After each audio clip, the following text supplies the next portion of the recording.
Evangelho, segunda-feira da 31ª semana do Tempo Comum. O Senhor esteja convosco, Ele está no meio de nós. Proclamação do Evangelho de Jesus Cristo segundo São Lucas. Glória a vós, Senhor. Naquele tempo, disse ainda Jesus, a quem o tinha convidado: Quando tu deres um almoço ou um jantar, não convides teus amigos, nem teus irmãos, nem teus parentes, nem teus vizinhos ricos, pois estes poderiam também convidar-te, e isto já seria a tua recompensa. Pelo contrário, quando deres uma festa, convida os apóstolos, os pobres, os aleijados, os coxos, os cegos. Então tu serás feliz, porque eles não te podem retribuir. Tu receberás a recompensa na ressurreição dos justos. Palavra da salvação. Glória a vós, Senhor. Segunda-feira da 31ª semana do Tempo Comum, em nome do Pai, do Filho e do Espírito Santo. Amém. Queridos irmãos e irmãs, a Santa Liturgia nos leva para o 14º capítulo do Evangelho de São Lucas. Retomamos a leitura do 14º capítulo e voltamos àquele episódio em que Jesus está na casa de um fariseu, foi convidado para uma refeição.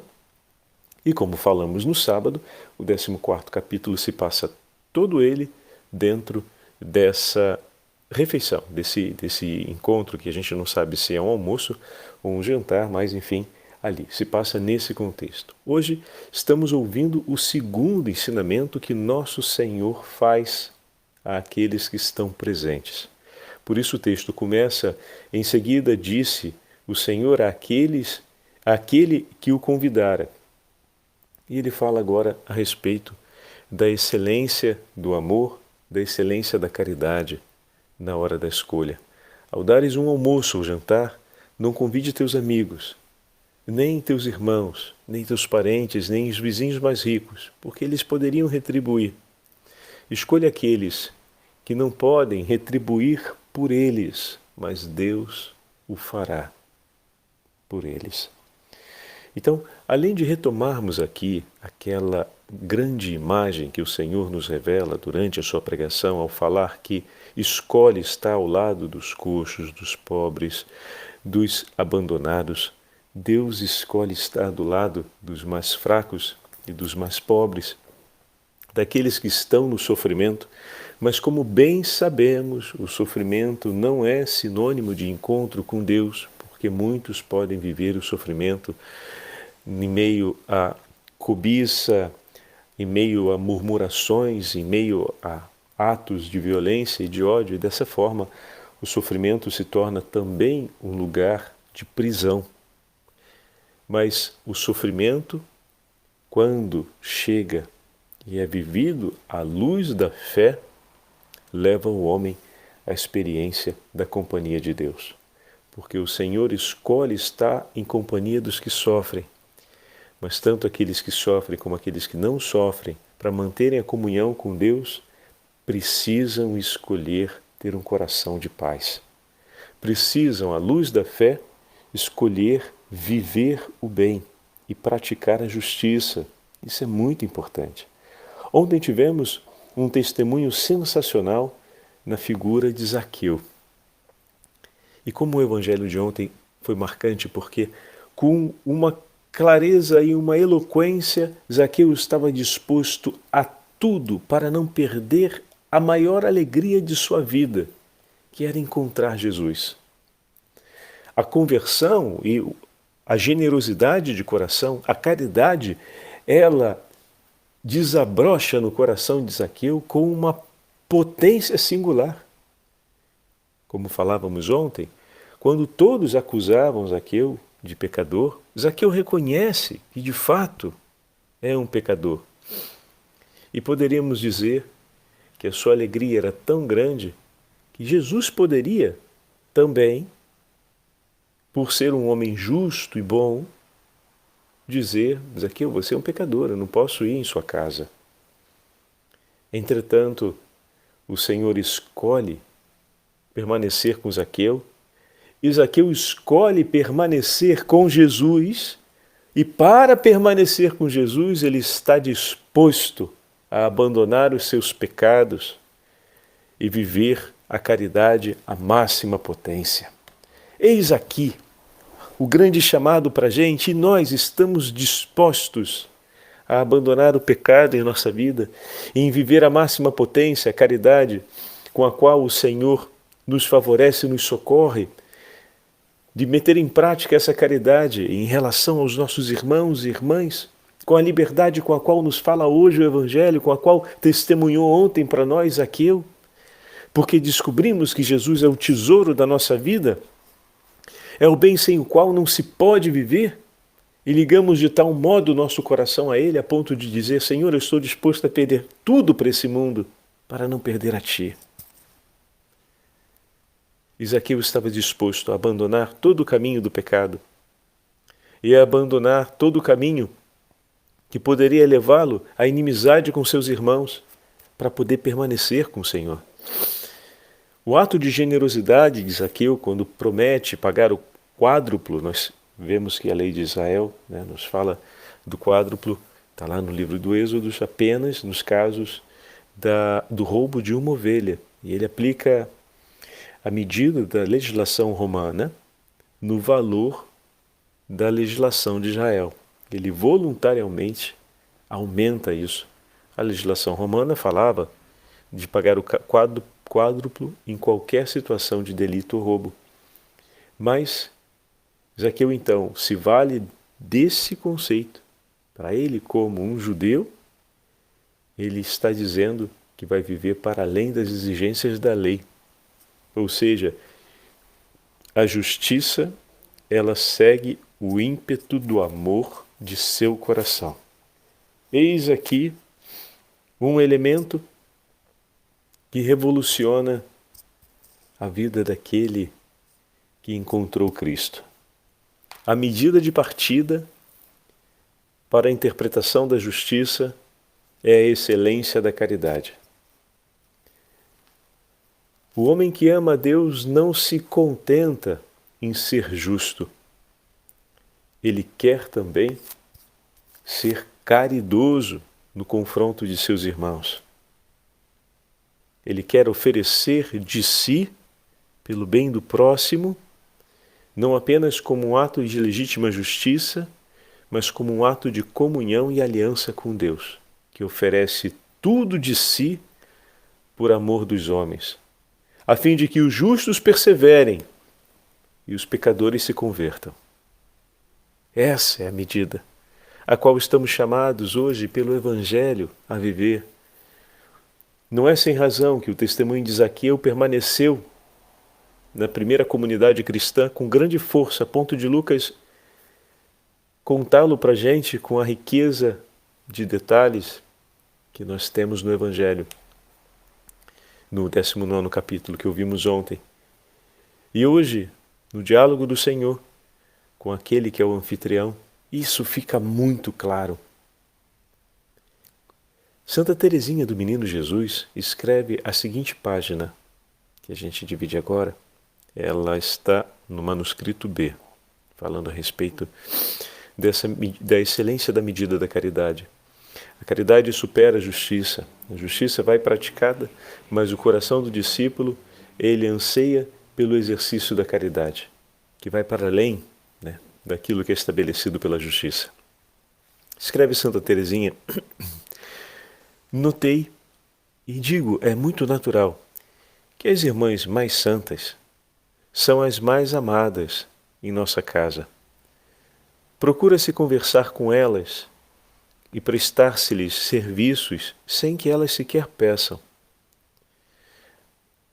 As almas imperfeitas, pelo contrário, não são nada procuradas. As pessoas mantêm-se, sem dúvida, em relação a elas, dentro dos limites da cortesia religiosa, mas receando talvez dizer-lhes alguma palavra pouco amável, evitam a companhia delas. Bom, eis a conclusão que daí eu tiro. Devo procurar no recreio, nas licenças, a companhia das irmãs que não são, das irmãs que me são menos agradáveis, e exercer junto dessas almas feridas o ofício do bom samaritano. Uma palavra, um sorriso amável, bastam muitas vezes para alegrar uma alma que está triste. Mas não é exclusivamente para atingir esse objetivo que quero praticar a caridade, pois sei que bem depressa eu desanimaria. Uma palavra que não terei dito, uma palavra que terei dito com a melhor intenção, pode ser interpretada completamente ao contrário. Assim, para não perder o meu tempo, quero ser amável para com todas, e em particular para com as irmãs menos amáveis, para dar alegria a Jesus e corresponder ao conselho que ele mesmo dá no Evangelho, mais ou menos nesses termos, se bem me recordo. Quando derdes um banquete, não convides os vossos parentes nem os vossos amigos. Não vão eles também convidar-vos por sua vez, recebendo-vos assim a vossa recompensa, recebendo assim a vossa recompensa. Mas convidais os pobres, os coxos, os paralíticos, e sereis felizes por eles não vos poderem retribuir, pois o vosso Pai, que vê no segredo, vos recompensará. Que banquete poderia uma carmelita oferecer às suas irmãs, senão um banquete espiritual composto da caridade amável e alegre?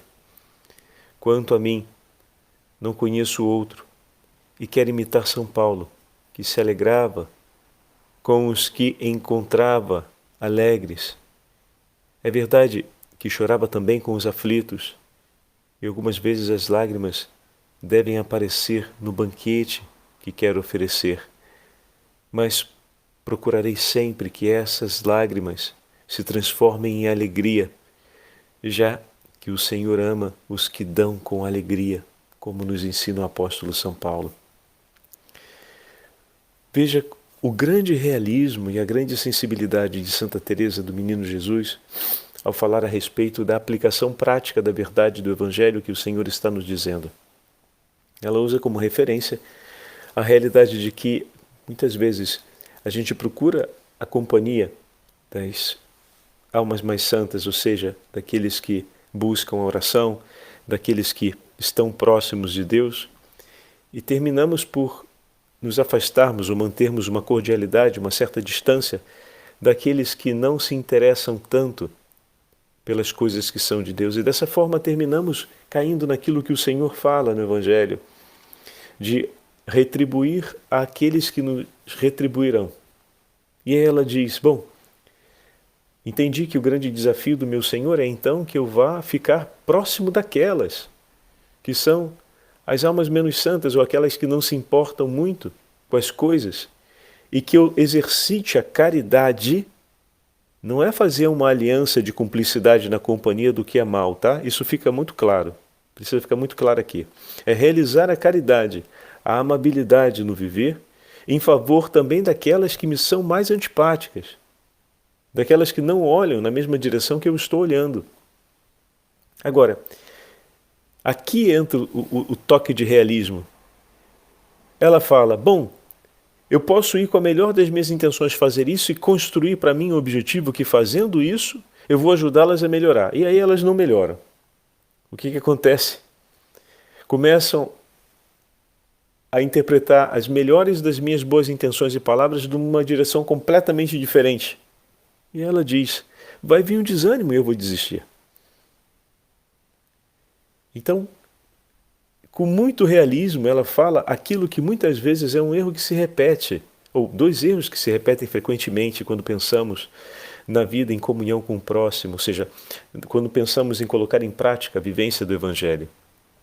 O primeiro é essa separação, que a gente nem se dá conta. E uma coisa é não viver a cumplicidade, e isso é justo para o bem da alma, para que se possa permanecer em comunhão com Deus. Não significa estar em cumplicidade de atos, mas em exercer a caridade, na amabilidade, na generosidade, na atenção, nos gestos de cordialidade, de afeto, sinceros e verdadeiros. Isso é o exercício da caridade. O exercício da caridade vai feito, que a gente acaba saindo da proximidade daqueles que são mais hostis à bondade e à paz, e a gente dessa forma começa a viver só entre aqueles que nos restituem a amabilidade e por eles demonstramos grande caridade e não por aqueles outros. Esse é o primeiro equívoco que pode acontecer. O segundo é dizer, vou com tudo para poder oferecer o melhor da minha caridade e vou fazer caridade só por aqueles, ou então vou concentrar todo o meu exercício da caridade por eles. Aí me deparo com a situação de que, além de não ser compreendido na caridade, minha caridade ainda pode ser rejeitada. E aí pronto, vem o desânimo e depois o pé no balde, a água vira por terra, deixa para lá, eu não vou fazer mais nada, que se dane, eu não quero saber mais de nada. E todos esses discursos assim. Agora, o que nos fala o terceiro ensinamento, com grande realismo, Santa Teresinha? É preciso que realizemos a caridade para com todos. Então, não exclusivamente com estes, nem mudando de direção, exclusivamente com aqueles. Porque só com esses caio no equívoco que adverte Jesus. Só por aqueles posso cair no desânimo. Porque não me reabasteço de algo que é importante. Ao oferecer a caridade, eu também tenho a necessidade de senti-la. E se não sinto sendo uma resposta de amor daqueles por quem eu ofereço a caridade e que são mais necessitados dela naquele momento, que eu receba da prática ao lado dos meus irmãos que estão no caminho da santidade. Como é importante nos reabastecermos daquilo que o Senhor nos oferece, para que possamos continuar oferecendo por todos. Como é importante nos reabastecermos do vigor do sacramento. Como é importante nos reabastecermos do vigor da amabilidade, da gentileza, da cordialidade, da caridade dentro de casa em família, para oferecermos na pastoral, nos nossos grupos pastorais. Muitas vezes é o contrário, então eu preciso me abastecer na vivência pastoral daquela caridade necessária e daquela cordialidade que aplaca o coração para que dentro da minha casa eu consiga praticar a caridade por aqueles que são hostis a ela e hostis contra quem a pratica.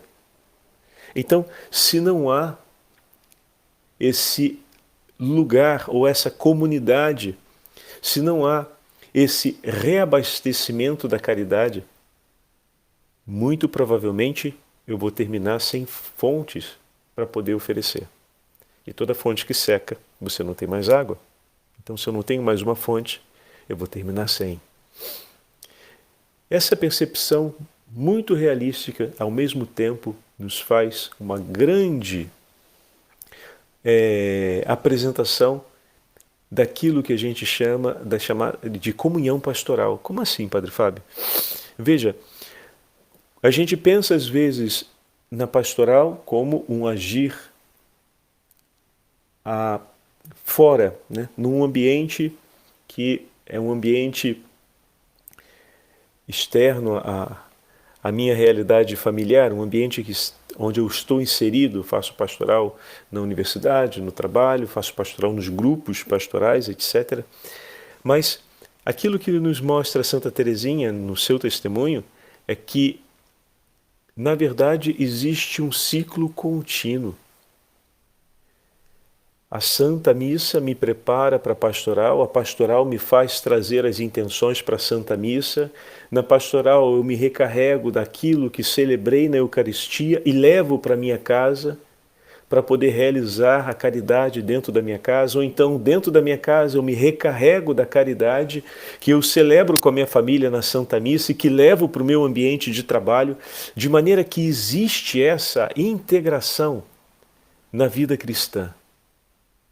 Escolher ser assim. Escolher ser o portador da caridade, mas ao mesmo tempo reconhecer-se necessitado de recebê-la. saber salvaguardar as fontes da caridade que recarrega o meu coração, sem perder os olhos e a prontidão do meu coração de levar o amor e a caridade onde há necessidade, como escreve São Francisco na sua oração. Esse dinamismo precisa estar vivo e aceso no nosso coração. Do contrário, arriscaremos de terminarmos ou desmotivados ou perdendo o foco daquilo que o Senhor nos pede. E por uma ou por outra, não é ali o lugar onde devemos estar, mas sim vivendo como testemunha Santa Teresa do Menino Jesus e como testemunha também o Santo Evangelho de hoje, nas palavras de nosso Senhor. Por último, faço apenas um comentário breve sobre esse santo que hoje celebramos como memória facultativa. Santo Afonso Rodrigues é um jesuíta que depois de um percurso de vida um percurso de vida muito agitado, ele finalmente vive uma experiência de, quando chega a viuvez, de consagrar-se como irmão jesuíta e entra para a companhia de Jesus. E se torna um homem de vida exemplar, seja na oração, seja na caridade, como irmão porteiro. Ele cuida de uma das casas, da Companhia de Jesus, e acaba se tornando, pouco a pouco, pelo seu grande testemunho de vida de oração, um exemplo para todos os irmãos da casa. E, de maneira particular, lhe vem confiada o cuidado, a vida espiritual dos jovens sacerdotes. E um deles que ele prepara, dentre outros, mas um que teve um conhecimento, ou melhor, que tem que nós já conhecemos um pouquinho, vamos dizer assim, é São Pedro Claver, que na Colômbia se tornará o apóstolo dos negros, aquele que vai cuidar com tanto amor em Cartagena dos escravos que eram abandonados à morte por conta das doenças ou por conta da condição em que estavam após a travessia do mar, ou então após ou pouco antes da comercialização que seria feita deles. Ele entregou sua vida, São Pedro Claver, para cuidar e para ser por eles, vamos colocar assim, o que Madre Teresa foi nos nossos dias, que é um exemplo mais próximo da gente para a gente entender, né? No cuidado das pessoas abandonadas pelas ruas de Calcutá, assim São Pedro Claver foi para os africanos levados para a região da Colômbia para trabalhar nas lavouras e serem comercializados como escravos. E São Pedro Claver conquistou um espírito tão entregue à humildade, à pobreza e ao serviço e amor ao próximo, sendo acompanhado espiritualmente por Santo Afonso Rodrigues, que hoje celebramos. Peçamos ao Senhor que nos ajude sempre a estarmos unidos aos nossos irmãos e irmãs pelo vínculo da caridade, e que nós possamos nos encontrar, todos aqueles que buscam o desejo pela santidade, a fim de que o Senhor, aproximando os nossos corações, nos dê sempre a graça de termos fortalecido em nós os desejos e os ímpetos da caridade, a fim de que possamos partir a todas as fronteiras e a todas as relações que o Senhor nos entregar, para sermos ali semeadores de paz e, ao mesmo tempo, para testemunharmos uma viva e ardente caridade, como nos ensina o Santo Evangelho. O Senhor esteja convosco, Ele está no meio de nós. Pela intercessão de Santo Afonso Rodrigues e da Beatíssima Virgem Maria, Mãe da Caridade, abençoe-vos o Deus Todo-Poderoso, Pai, Filho e Espírito Santo. Amém.